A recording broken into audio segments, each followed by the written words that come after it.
Como você se locomove? Você está entre os 44% da população que usa transporte público? Quanto mais gente usar um transporte coletivo, menos carros estarão circulando e, consequentemente, vai ter menos poluição. Mas o transporte público tem que ser de qualidade, né? E o ideal do ideal seria que, além de confortável, eficiente para o passageiro, ainda fosse também sustentável, hein? Combustíveis menos poluentes, fontes alternativas de geração de energia, novos modelos de transporte. Não custa sonhar, né? Mas será que tem jeito? Tem opção no mercado que nos leve com segurança, rapidez e de forma sustentável? É o que a gente vai ver agora no Globo Ecologia. As cidades brasileiras cresceram de forma desordenada nas últimas décadas. Aumentaram as distâncias e o tempo de deslocamento. Mas os investimentos no transporte público, que é essencial para quem mora longe do centro, não aconteceram na velocidade necessária.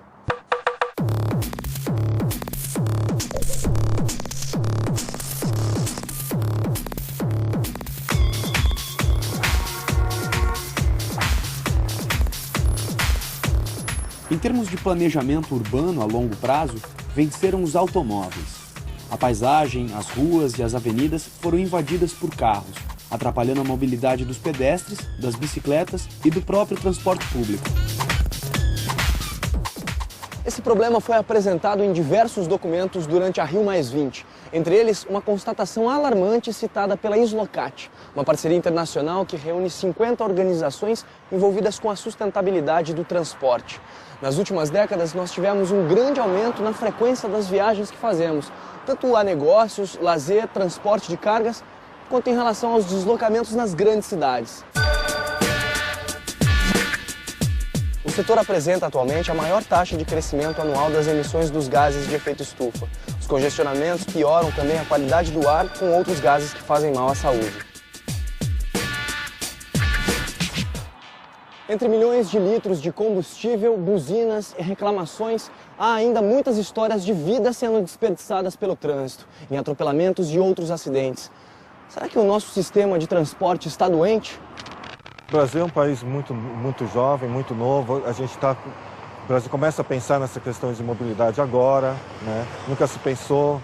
As cidades foram projetadas para os automóveis, né? O Brasil fez opções ruins, mas naquela época eram as opções boas, era o que qualquer um faria, né? O Brasil precisava crescer, mas agora não. Nós já sabemos que é um modo de vida sustentável. Então, isso é uma boa oportunidade para mudar, ter uma reflexão maior de como nós estamos vivendo, de como nós estamos deslocando dentro da nossa cidade e aprender com os exemplos que existem, né? E além, né? Ser criativo e trazer novas perspectivas, novos modais.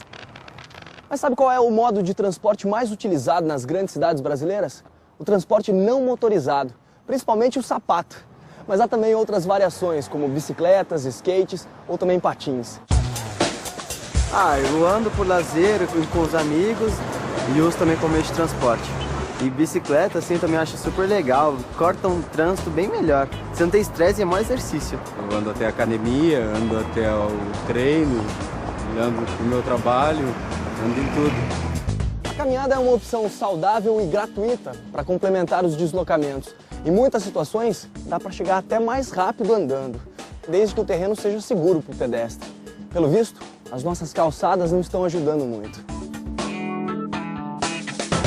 Segundo pesquisa divulgada recentemente por uma ONG especializada em mobilidade sustentável, de 12 capitais brasileiras estudadas, nenhuma foi aprovada na qualidade de suas calçadas. São poucos os estudos nessa área, mas os dados levantados revelam que o problema atinge praticamente todas as cidades do Brasil. Circular livremente pelos espaços urbanos é muito mais do que um privilégio para poucos. Cabe ao poder público assegurar o cumprimento deste direito para todos os cidadãos brasileiros. Além dos transportes no dia a dia das pessoas, os acidentes em calçadas provocam custos hospitalares e um grande número de afastamentos no trabalho, sobrecarregando também a previdência social. A conta é dividida por toda a sociedade. Diante dessa situação insustentável, a sociedade começa a exigir o cumprimento dos direitos previstos na Lei da Mobilidade Urbana, que foi recentemente aprovada depois de tramitar por 12 anos no Congresso Nacional. A lei ela traz várias novidades importantes com relação ao transporte público e outros meios de transporte, mas principalmente ela finalmente reconhece como uma prioridade do poder público a padronização e a manutenção do espaço para os pedestres. A lei de mobilidade urbana ela tem que realmente garantir o acesso livre, né, dentro do conceito universal de acessibilidade. E quando se fala em mobilidade urbana, a gente não pode ficar só preocupado com quem vem com cadeira de rodas. A gente tem que pensar em todos os grupos de pessoas. A melhor idade, a pessoa obesa, a mamãe com carrinho de bebê, as pessoas que usam bengala, muleta, enfim. Todos os grupos de pessoas que estão transitando têm que ter o benefício da mobilidade plena. A maior dificuldade é a irregularidade dos passeios públicos, são buracos, lajes soltas. Isso traz um prejuízo, né, no deslocamento, a gente tem que ter muita atenção. Eu já me machuquei muito nas calçadas, já caí diversas vezes, tem muito buraco, as pessoas não respeitam as rampas, estacionam em lugares que não poderiam. As pessoas esquecem que é o proprietário do imóvel que é o responsável pela manutenção das calçadas. Isso é uma coisa de todos, de toda a cidade. Todo mundo tem que cuidar do seu calçamento. É uma campanha que tem tido, com outros nomes, a mesma filosofia em várias cidades brasileiras. É um sinal de como vem crescendo essa percepção de que alguma coisa tem que ser feita. Nós temos que repensar o modo como a cidade é usada, né? Diminuir os deslocamentos motorizados tem sido uma estratégia cada vez mais difundida para melhorar a mobilidade urbana.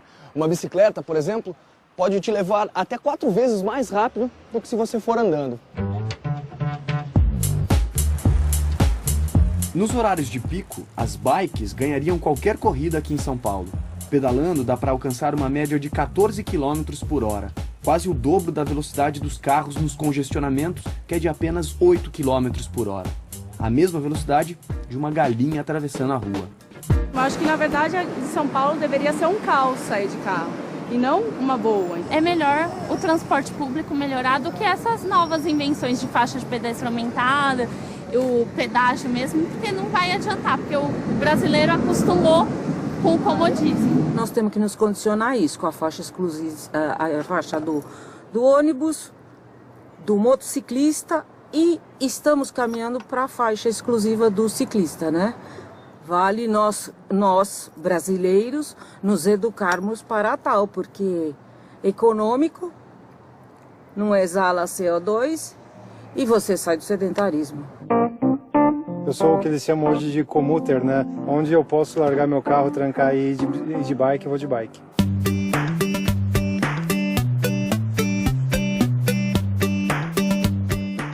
Tudo bem? Opa, tudo bem? Você está desmontando sua bicicleta? Isso.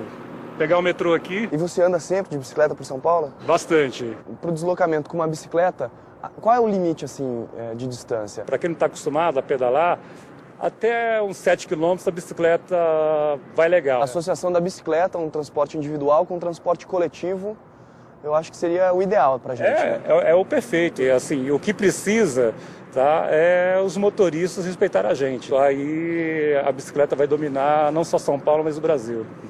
Muito bom. Então me mostra como é que ela dobra.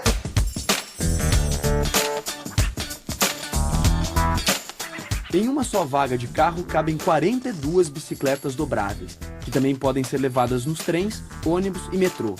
Se você conseguir uma carona ou percorrer um trecho de táxi, ela cabe dentro do porta-malas. Mesmo as bicicletas comuns precisam de muito menos espaço do que um carro.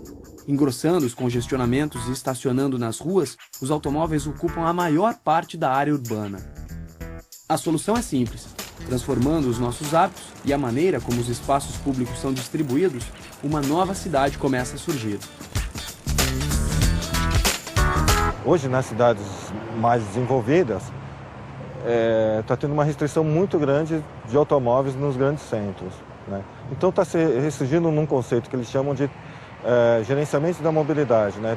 Como fazer com que as pessoas utilizem menos o carro nos grandes centros. Para isso, né, você pega Londres, pega Paris, por exemplo, teve um acréscimo muito grande da bicicleta. A bicicleta pode ser um fator fundamental para a distância curta diminuindo a dependência do automóvel, né? Essas pessoas já andavam no transporte público, então muitas delas saíram, né, do transporte público e passaram a andar de bicicleta e andar mais a pé.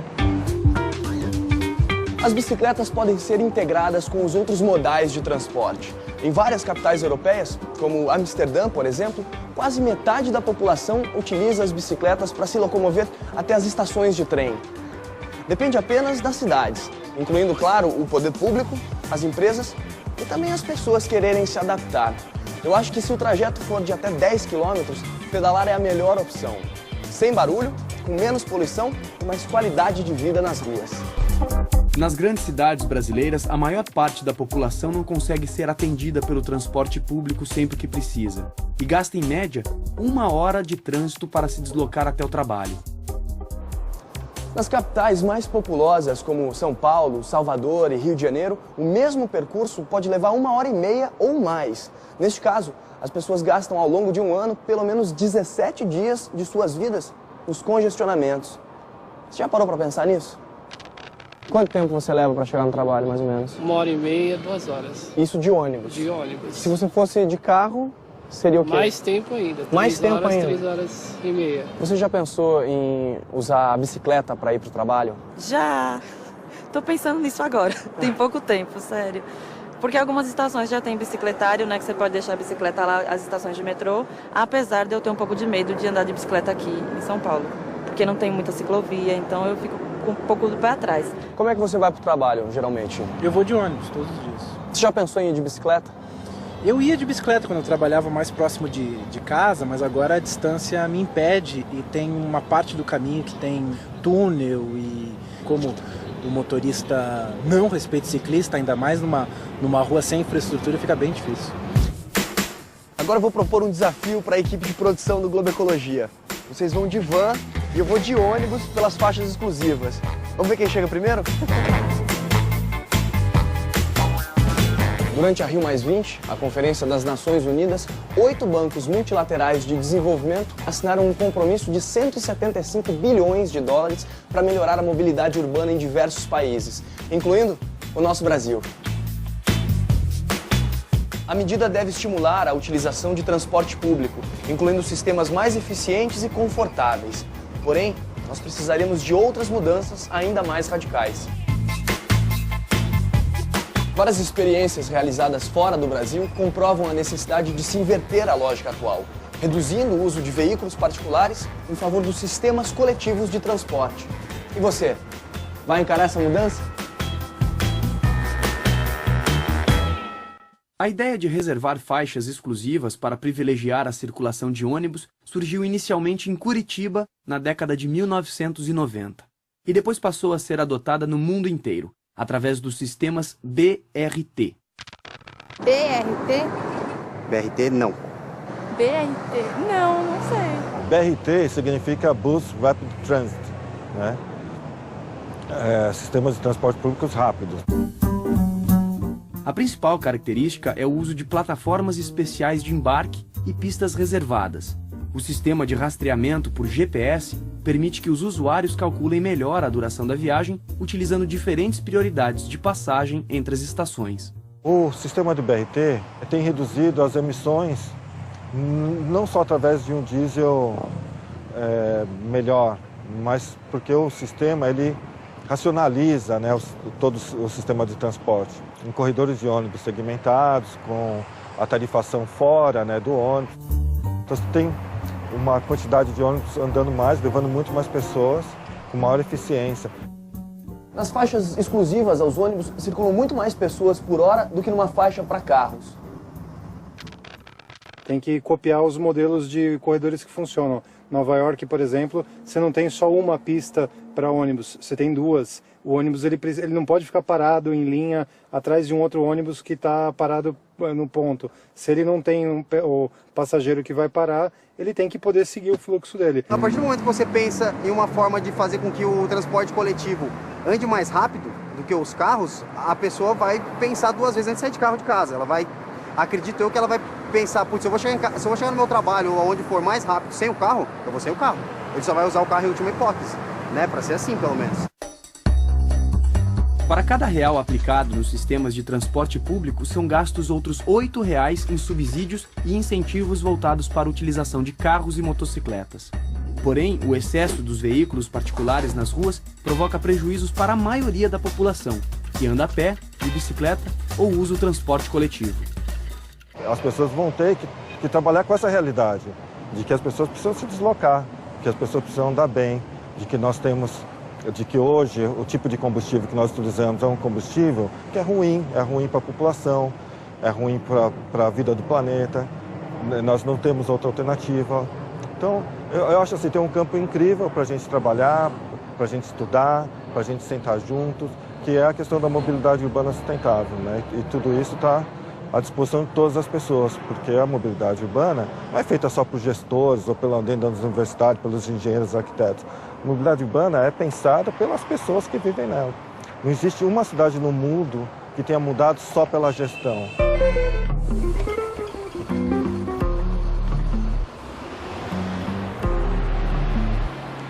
Um transporte público de qualidade é essencial para uma sociedade mais democrática. Mas, por outro lado, também precisamos pensar que a maior parte da poluição urbana é causada pelos sistemas de transporte. É aí que os investimentos em pesquisa e tecnologia podem fazer toda a diferença. Já pensou um ônibus que produzisse vapor d'água no lugar de gases poluentes? Pois é, ele existe. Durante a Rio+20, os sistemas de transporte foram amplamente discutidos no âmbito da sustentabilidade. Quem visitou o Parque dos Atletas teve o privilégio de circular pelo evento a bordo de um ônibus movido a hidrogênio com tecnologia 100% nacional. O protótipo foi desenvolvido pela COP, o Instituto de Pós-Graduação e Pesquisa de Engenharia da Universidade Federal do Rio de Janeiro, financiado pela Petrobras e outros órgãos governamentais. Na realidade, ele tem 3 fontes de energia. A primeira delas é energia elétrica da rede convencional. Antes de sair da garagem, ele é conectado à rede para recarregar as suas baterias tracionárias. A segunda fonte é a pilha combustível, que gera energia elétrica a bordo. E a terceira é a regeneração de energia cinética em energia elétrica.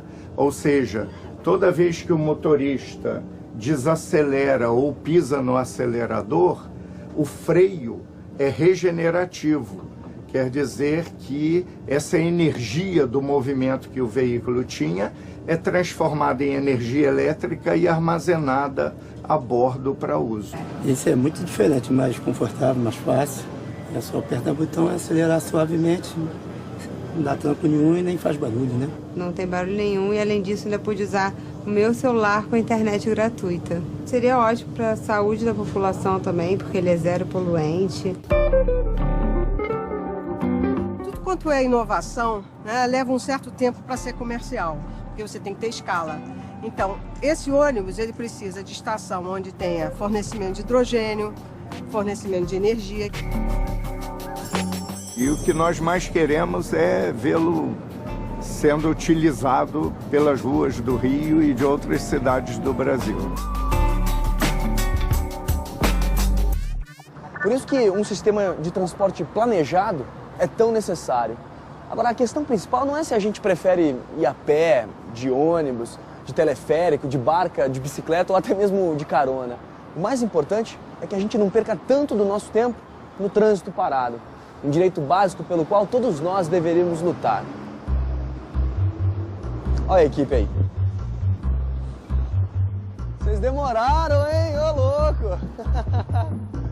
Falei que ia chegar primeiro. Tem que melhorar esse braço aí, hein, cara? Ó, fui muito mais rápido, cara. Muito bom.